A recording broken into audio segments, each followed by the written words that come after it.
ہر عبادت سے برتر عبادت نماز، ساری دولت سے بڑھ کر ہے دولت نماز، ہر عبادت سے برتر عبادت نماز۔ الحمد لله رب العالمين والصلاة والسلام على سيد المرسلين. أما بعد فأعوذ بالله من الشيطان الرجيم. بسم الله الرحمن الرحيم.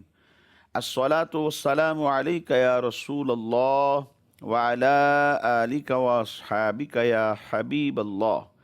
الصلاة والسلام عليك يا نبي الله وعلى آلك واصحابك یا نور اللہ۔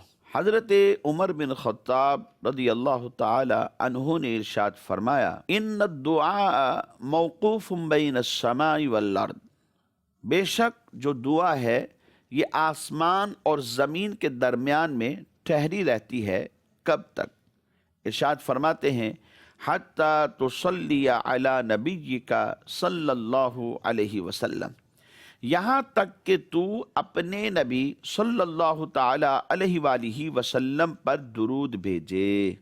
صلو علی الحبیب صلی اللہ تعالی علی محمد صلی اللہ علیہ وسلم۔ پیارے اسلامی بھائیوں، مدنی چینل کے ناظرین، ہم آج پھر اپنے سلسلے احکام نماز میں آپ کو خوش آمدید کہتے ہیں۔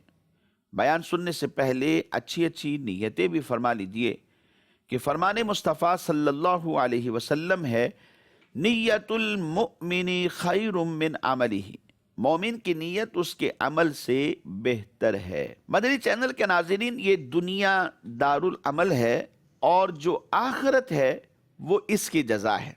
اس دنیا میں انسان زیادہ سے زیادہ نیک عمل کرتا ہے، اس سے ڈیمانڈ یہ ہے کہ وہ ایمان لانے کے بعد نیک عمل کرتا رہے۔ نیک عمل اس کی آخرت کی بہتری کا ذریعہ بن جاتے ہیں، اور یہ ایسے ہو جاتا ہے گویا کہ یہ شخص کامیاب زندگی گزار کر اس دنیا سے رخصت ہو گیا۔ اور کامیاب زندگی گزار کر رخصت ہونے والا کون ہے؟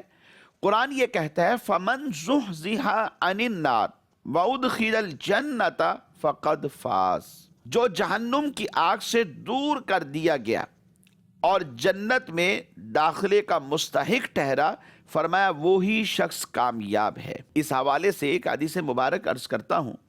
حضرت معاذ بن جبل رضی اللہ تعالی عنہ بیان کرتے ہیں، میں نے حضور نبی پاک صلی اللہ علیہ وسلم کی بارگاہ میں ایک عرض کی، یا رسول اللہ صلی اللہ تعالی علیہ وآلہ وسلم، مجھے کوئی ایک ایسا عمل بتا دیجئے جس کی بدولت میں جنت میں داخل ہو جاؤں اور جہنم سے دور ہو جاؤں۔ سبحان اللہ، کیسی بات ہے!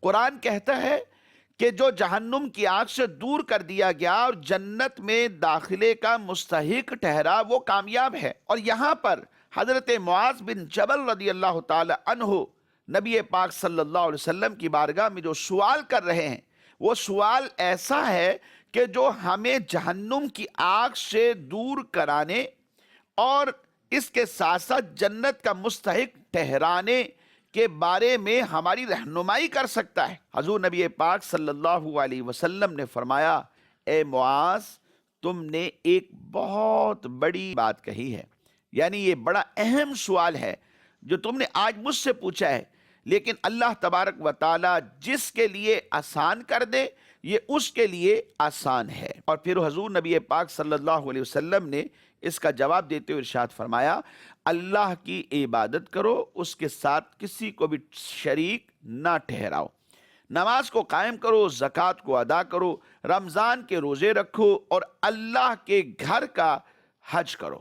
پھر حضور نبی پاک صلی اللہ علیہ وسلم نے ارشاد فرمایا، میں تمہیں اس معاملہ کی اصل، اس کا ستون اور اس کی عظمت کے بارے میں نہ بتاؤں؟ حضرت معاذ بن جبل رضی اللہ تعالیٰ عنہ کہتے، میں نے کہا ضرور حضور، ارشاد فرمائیے، مجھے پتہ چل جائے کہ اس معاملے کی اصل کیا ہے، اس کا ستون کیا ہے اور اس کی عظمت کیا ہے۔ تو سرکار دو عالم صلی اللہ علیہ وسلم نے ارشاد فرمایا، معاملہ کی اصل جو ہے وہ اسلام ہے، اس کا جو ستون ہے وہ نماز ہے، یعنی اسلام کے بعد جو دوسری بات ہے وہ نماز ہے، اور اس کی جو عظمت ہے وہ راہ خدا میں جہاد کرنا ہے۔ مدنی چینل کے ناظرین، معاملہ کی اصل اسلام ہے، اور اس کا جو ستون ہے وہ نماز ہے، اور پوری عمارت میں ستون کی اہمیت کیا ہوتی ہے یہ اہل علم و دانش سے بات مخفی نہیں ہے۔ تو ہم مسلمانوں کو چاہیے کہ باجماعت نماز کی ادائیگی کے لیے وقت کی پابندی کا خاص خیال رکھتے ہوئے نماز کو ادا کیا کریں، اور اپنے کام کاج، اہل و عیال، دیگر مصروفیات کے اوپر نماز کو ترجیح دینی چاہیے، نماز کو فوقیت دینی۔ ٹھیک ہے، یہ سارے کام اپنی جگہ پر ہیں، اہل و عیال کے معاملات کو دیکھنا یہ بھی بندے کی ذمہ داری ہے، اسی طرح کاروباری معاملات کو دیکھنا یہ بھی بندے کی ہی ذمہ داری۔ یہ سارے کام اپنی جگہ پر ہیں، لیکن ان سب کاموں پر نماز کو فوقیت حاصل ہے۔ کوئی بھی عمل نماز سے بڑھ کر اہمیت کا حامل نہیں ہو سکتا۔ جس نے بھی نماز کو چھوڑا ہے اس نے اپنے ذمے خسارہ دیا ہے۔ قرآن مجید فرقان حمید کی سورہ منافقون میں اللہ تبارک و تعالی ارشاد فرماتا ہے، یا ایھا الذین آمنوا لا تلہکم اموالکم ولا اولادکم عن ذکر اللہ ومن یفعل ذلک فاولئک هم الخاسرون۔ اے ایمان والو، تمہارے مال نہ تمہاری اولاد، کوئی چیز تمہیں اللہ کے ذکر سے غافل نہ کر دے، اور جو ایسا کرے تو وہی لوگ نقصان میں ہیں۔ یعنی خسارہ اٹھانے والے، نقصان میں جو لوگ ہیں یہ وہی ہیں جنہیں ان کی مال اور ان کی اولاد نے خسارے میں مبتلا کر دیا ہے، اللہ کے ذکر سے روک دیا، کیونکہ اللہ کے ذکر سے روک دینا ہی انسان کے لیے خسارے کا سبب ہے۔ مفسرین کی ایک جماعت ہے، وہ یہ بیان کرتے ہیں کہ اس آیت کے اندر جو ذکر اللہ ہے، لفظ ذکر اللہ سے مراد نماز ہے، کہ نماز سے بندے کے اہل و عیال نے، اس کے مال نے جب اس کو روک دیا، یہ بندے کے لیے خسارے کا سبب بن جاتا ہے، کیونکہ قرآن نے کہا وَمَن يَفْعَلْ ذَلِكَ فَأُولَئِكَ هُمُ الْخَاسِرُونَ۔ اگر بندے کے مال اور اس کی اولاد نے اسے اللہ کے ذکر سے روک دیا، یعنی نماز سے روک دیا، تو یہی لوگ خسارے میں ہیں۔ ایک اور مقام پر نماز نہ پڑھنے والوں کے بارے میں سورہ مدثر میں ارشاد فرمایا، ما سلککم فی سقر قالوا لم نک من المصلین۔ تمہیں کیا بات دوزخ میں لے گئی؟ وہ بولے ہم نماز نہ پڑھتے تھے۔ دوزخ میں جانے والوں سے یہ سوال ہوگا کہ وہ کون سا عمل ہے، کون سی بات ہے جس کی وجہ سے تم جہنم کے مستحق ٹھہرے ہو اور جہنم میں آ گئے ہو، دوزخ کے مستحق ٹھہرے ہو؟ تو وہ کہیں گے ہم نماز نہیں پڑھتے تھے۔ سید المبلغین رحمت للعالمین نبی پاک صلی اللہ علیہ وسلم کا فرمان عالی شان ہے، بندے سے قیامت کے دن سب سے پہلے جس عمل کے بارے میں حساب ہوگا، فرمایا وہ اس کی نماز ہے۔ اگر اس کی نماز درست ہوئی تو وہ نجات اور فلاح پا جائے گا، اور اگر اس میں کمی ہوئی تو وہ شخص رسوا ہو جائے گا۔ مدنی چینل کے ناظرین، نماز اگر درست ہوئی تو بندہ فلاح پا جائے گا، کامیاب ہو جائے گا، نجات پا جائے گا، جنت کا مستحق ٹھہرے گا، اور جہنم کی آگ سے دور کر دیا جائے گا۔ اور یہی کامیابی جو حقیقی طور پر انسان کو نماز کی وجہ سے نصیب ہو رہی ہے، اور اگر اس میں کمی ہوئی تو وہ شخص رسوا اور برباد ہو جائے گا۔ یہ حدیث مبارکہ کا مفہوم ہے جو آپ کے سامنے عرض کیا۔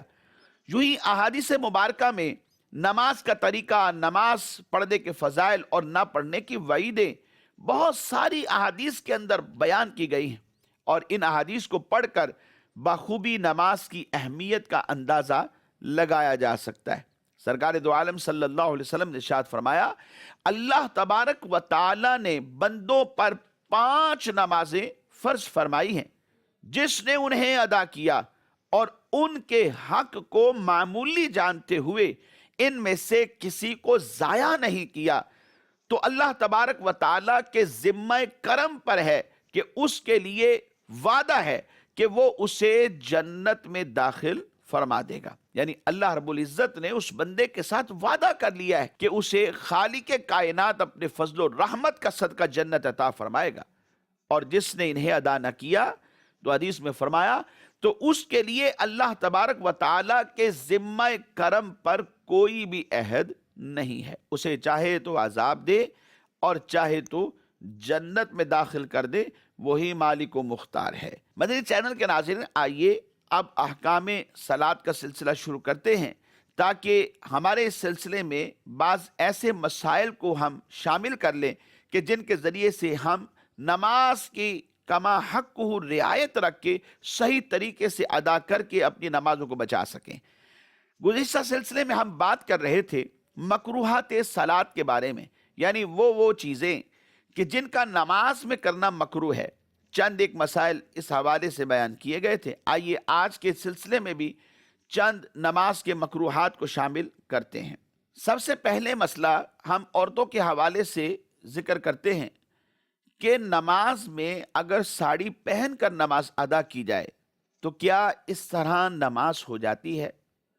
ساڑی کے متعلق حکم شرعی یہ ہے کہ آج کل جو عورتیں ساڑیاں پہنتی ہیں ان کا پہننا جائز نہیں، کیونکہ یہ ساڑیاں عموماً بہت تنگ ہوتی ہیں اور چست ہوتی ہیں۔ ان کے پہننے سے اعضائے ستر مثلاً پیٹ، کمر وغیرہ یہ ظاہر ہوتے رہتے ہیں۔ ایسی ساڑیاں پہننا یہ ناجائز ہے۔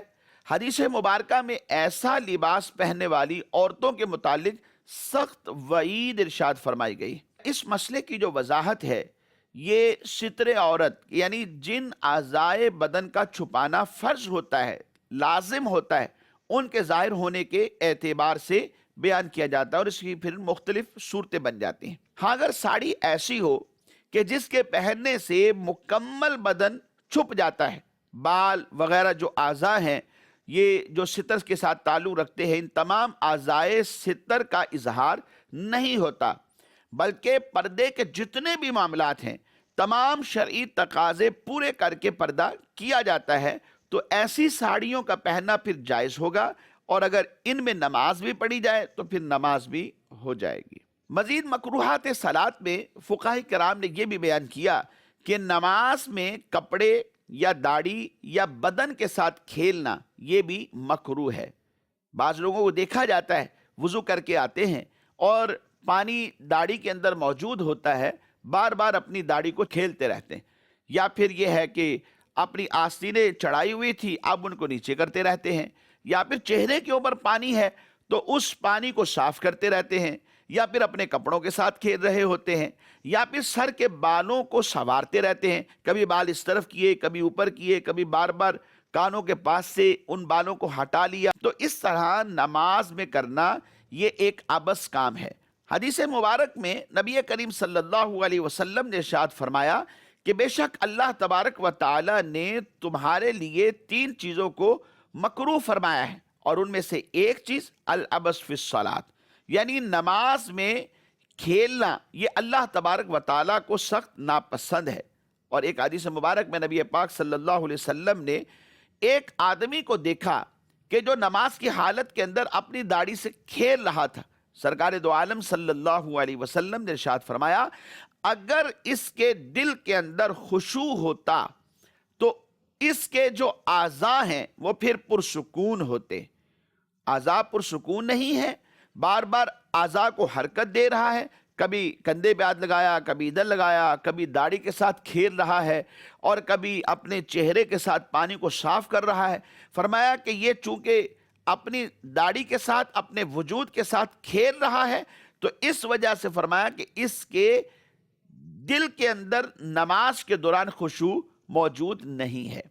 خشوع کو زائل کرنے کی ایک اور صورت بھی ہوتی ہے کہ شدت کے ساتھ پیشاب معلوم ہو یا غلبہ ریاح یعنی ری خارج ہونے کا جو غلبہ ہوتا ہے، ایسی صورت پیدا ہو جائے تو یہ اعمال بھی نماز کے اندر مکروہ ہے، مکروہ تحریمی ہے۔ نماز اس سے مکروہ تحریمی واجب الاعادہ ہوتی ہے۔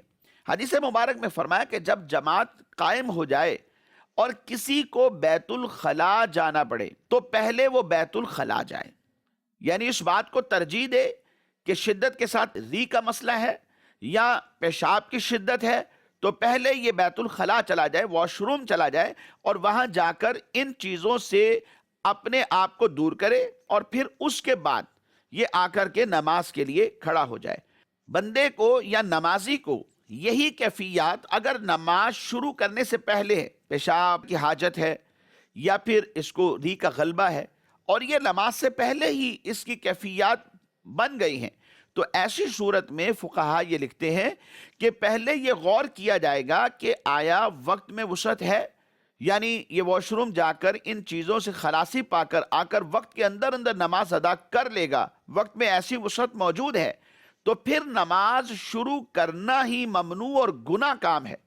پہلے قضاء حاجت کرے، ایسی صورت کے اندر قضاء حاجت مقدم ہے، اگرچہ کہ جماعت چلی جانے کا اندیشہ موجود ہو۔ اگر یہ خیال کرتا ہے کہ قضاء حاجت اور وضو کے بعد وقت جاتا رہے گا، وقت میں گنجائش نہیں ہے، وقت کے اندر وسعت نہیں ہے، تو ایسی صورت کے اندر پھر نماز کو مقدم کرے، نماز پڑھ لے، اور نماز پڑھنے کے بعد یہ جو کیفیات ہیں ان کی وجہ سے چونکہ نماز مکروہ ہوئی ہے، پھر اس نماز کا اعادہ کرنا بھی اس پر لازم ہو جائے گا۔ اور اگر دوران نماز یہ حالت پیدا ہو جائے اور وقت میں گنجائش بھی موجود ہے، تو ایسی صورت میں نماز کو علماء فرماتے ہیں کہ توڑ دینا اس کے اوپر واجب ہے، اور اگر اسی طرح اس نے نماز پڑھ لی تو اب یہ گناہ گار ہوا۔ مکروہات صلاۃ کے حوالے سے ایک مسئلہ اور بھی کتابوں میں لکھا جاتا ہے کہ نماز کے دوران انگلیاں چٹخانا، انگلیوں کے پٹاخے نکالتے رہتے ہیں یا پھر انگلیوں کی کینچی بنا لیتے ہیں، اس طرح ایک ہاتھ کی انگلیاں دوسرے ہاتھ میں داخل کر لیتے ہیں۔ اس حوالے سے علماء یہ فرماتے ہیں کہ نماز اور تواب نماز میں، یعنی نماز کا انتظار یا نماز کے لیے آتے ہوئے راستے میں انگلیاں چٹخانا یہ مکروہ تحریمی ہے، جبکہ اس کے علاوہ انگلیاں چٹخانا اگر کسی حاجت کی وجہ سے ہو تو بلا کراہت یہ جائز ہے، اور اگر حاجت بھی نہیں ہے، خام خواہ ایسے ہی انگلیاں چٹخاتے رہتے ہیں، تو تب یہ مکروہ ہے، لیکن مکروہ تحریمی نہیں ہے بلکہ یہ مکروہ تنزیہی ہوگا۔ یوں ہی فقہاء کرام نے انگلیوں کی کینچی بنانے کے حوالے سے مسئلہ بیان کیا، یعنی ایک ہاتھ کی انگلیاں دوسرے ہاتھ کی انگلیوں میں ڈال دینا۔ تو جس طرح مسئلہ ہاتھ کی انگلیوں کے چٹخانے کے حوالے سے ہے، اسی طرح کینچی بنانے کے حوالے سے بھی یوں ہی مسئلہ ہے۔ میں اس کو دہرا دیتا ہوں کہ نماز اور تواب نماز میں، یعنی نماز کا انتظار یا نماز کے لیے آتے ہوئے راستے میں انگلیوں کی کینچیاں اس طرح بنانا یہ مکروہ تحریمی ہے، جبکہ اس کے علاوہ اگر حاجت کی وجہ سے ہو تو بلا کراہت جائز ہے، اور اگر کوئی حاجت نہیں ہے تو پھر یہ مکروہ ہے۔ اور اس مکروہ سے مراد جس طرح انگلیاں چٹخانے کے حوالے سے مکروہ تنزیہی بیان کیا گیا تھا، یہاں پر بھی اس مکروہ سے مراد مکروہ تنزیہی ہے۔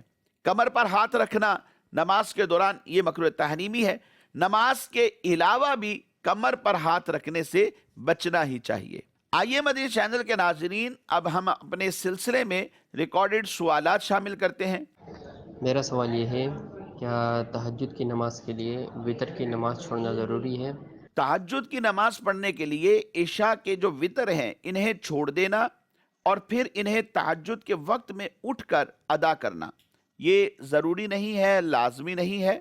ہاں البتہ اگر کوئی شخص ایسا ہے کہ اسے یقین ہے کہ فجر کا وقت شروع ہونے سے پہلے پہلے تہجد کے لیے اٹھ پائے گا، تو ایسے شخص کے لیے بھی صرف مستحب ہے کہ وہ وتر چھوڑ دے اور پھر جب تہجد کی نماز کے لیے اٹھے، تہجد پڑھے، تو ساتھ میں یہ وتر بھی ادا کر لے۔